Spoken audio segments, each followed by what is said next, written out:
Hello guys, welcome back to my channel. So today मैं आज आप लोगों के साथ एक summer wear makeup look share करूंगी। ये मेकअप को आपको समर पे करना है गाइस। तो समर पे बहुत ज्यादा पसीना आता है, तो हमें कुछ ऐसी मेकअप चाहिए होता है जिससे कि हमारे स्किन फ्लॉलेस भी दिखे और हमारे स्किन से ज्यादा पसीना भी ना आए।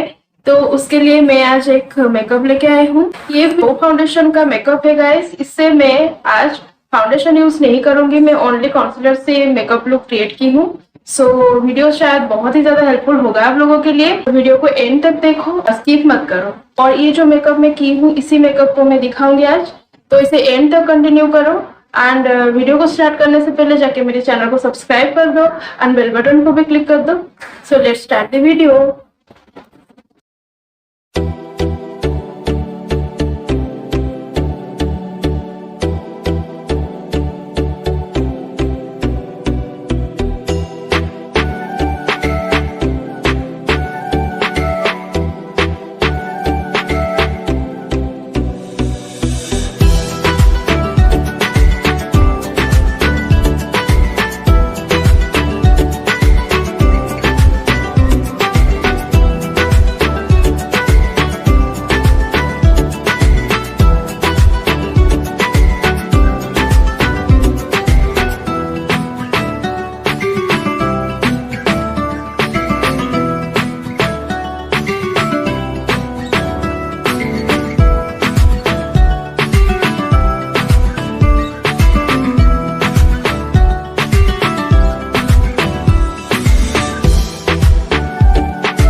आपने फुल वीडियो देख लिया।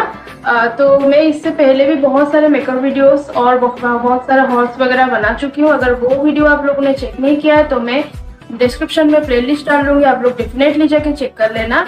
एंड कैसा लगा मेरा आज का वीडियो जरूर से मुझे कमेंट करके बताना। एंड इस लुक को एक बार जरूर रिक्रिएट करो गाइस। तो ये आप कहीं पे भी वेयर करके जा सकते हो, ये बहुत ही प्यारा लगेगा। मैं जो ये ड्रेस पहनी हूँ ये मैं ली थी फ्लिपकार्ट से। अगर इसका लिंक आपको चाहिए तो लिंक है डिस्क्रिप्शन में, जाके जरूर से चेक कर लेना। तो कैसा लगा मेरा आज का वीडियो जरूर से मुझे कमेंट करना, लाइक करना मेरे वीडियो को, एंड अपने फ्रेंड्स और फैमिली के साथ मेरे वीडियो को शेयर भी करना। सो मैं मिलती हूँ मेरे नेक्स्ट वीडियो में। Till then love you, bye.